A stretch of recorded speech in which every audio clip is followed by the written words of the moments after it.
প্রয়াত প্রাক্তন মুখ্যমন্ত্রী বুদ্ধদেব ভট্টাচার্য ৮০ বছর বয়স হয়েছিল তার। বালিগঞ্জে পাম অ্যাভিনিউয়ের বাড়িতে প্রয়াত হয়েছেন তিনি। রেখে গেলেন স্ত্রী ও এক সন্তানকে। দীর্ঘ ৫ দশকের রাজনৈতিক জীবন।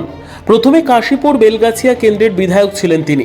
এরপর ১৯৮৭ সালে যাদবপুর কেন্দ্র থেকে ভোটে দাঁড়ান। ২০১১ সাল পর্যন্ত টানা এই কেন্দ্রের বিধায়ক ছিলেন বুদ্ধবাবু। ১৯৪৪ সালের ১ মার্চ কলকাতায় বুদ্ধদেব ভট্টাচার্যের জন্ম। কবি সুকান্ত ভট্টাচার্য তার কাকা।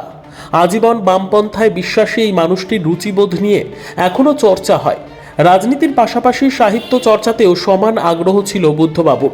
শৈলেন্দ্র সরকার বিদ্যালয় থেকে স্কুল জীবন শেষ করে প্রেসিডেন্সি কলেজে বাংলা সাহিত্য নিয়ে পড়াশোনা করেন। এরপর সরকারি স্কুলে শিক্ষকতা করতেন। ১৯৬৬ সালে সিপিএমের প্রাথমিক সদস্য পদ নেন বুদ্ধদেব ভট্টাচার্য।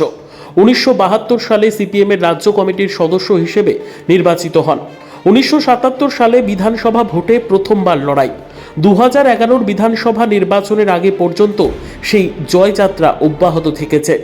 রাজ্যের বিভিন্ন দপ্তর সামলেছেন তিনি। তথ্য সংস্কৃতি দপ্তর থেকে পর্যটন, নগর উন্নয়ন, কখনো পূর্ণমন্ত্রী, কখনো আবার সাময়িকভাবে সামলেছেন দফতর। ১৯৯৬ সালের পর স্বরাষ্ট্র দপ্তরের মন্ত্রী ছিলেন বুদ্ধদেব ভট্টাচার্য। ১৯৯৯ সালে ডেপুটি মুখ্যমন্ত্রী হন তিনি। জ্যোতি বসু অবসর নেওয়ার পর ২০০০ সালে মুখ্যমন্ত্রী পদে বসেন বুদ্ধবাবু। বাংলায় ৩৪ বছরের বাম রাজত্বের শেষের ১০ বছরের মুখ্যমন্ত্রী তিনি। প্রয়াত প্রাক্তন মুখ্যমন্ত্রী বুদ্ধদেব ভট্টাচার্য ৮০ বছর বয়স হয়েছিল তার। বালিগঞ্জে পাম অ্যাভিনিউয়ের বাড়িতে প্রয়াত হয়েছেন তিনি। রেখে গেলেন স্ত্রী ও এক সন্তানকে। দীর্ঘ ৫ দশকের রাজনৈতিক জীবন। প্রথমে কাশীপুর বেলগাছিয়া কেন্দ্রের বিধায়ক ছিলেন তিনি।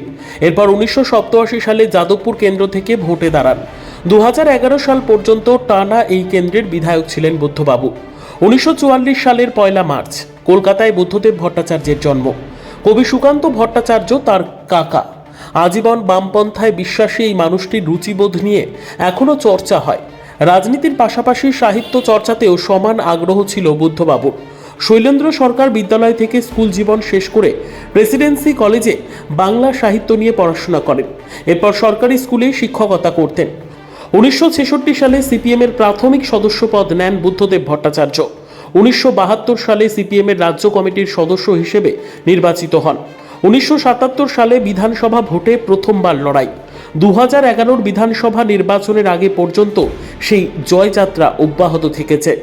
রাজ্যের বিভিন্ন দপ্তর সামলেছেন তিনি। তথ্য সংস্কৃতি দপ্তর থেকে পর্যটন, নগর উন্নয়ন, কখনো পূর্ণমন্ত্রী, কখনো আবার সাময়িকভাবে সামলেছেন দফতর। ১৯৯৬ সালের পর স্বরাষ্ট্র দপ্তরের মন্ত্রী ছিলেন বুদ্ধদেব ভট্টাচার্য। ১৯৯৯ সালে ডেপুটি মুখ্যমন্ত্রী হন তিনি। জ্যোতি বসু অবসর নেওয়ার পর ২০০০ সালে মুখ্যমন্ত্রী পদে বসেন বুদ্ধবাবু। বাংলায় ৩৪ বছরের বাম রাজত্বের শেষের ১০ বছরের মুখ্যমন্ত্রী তিনি। Bureau report, express Kolkata.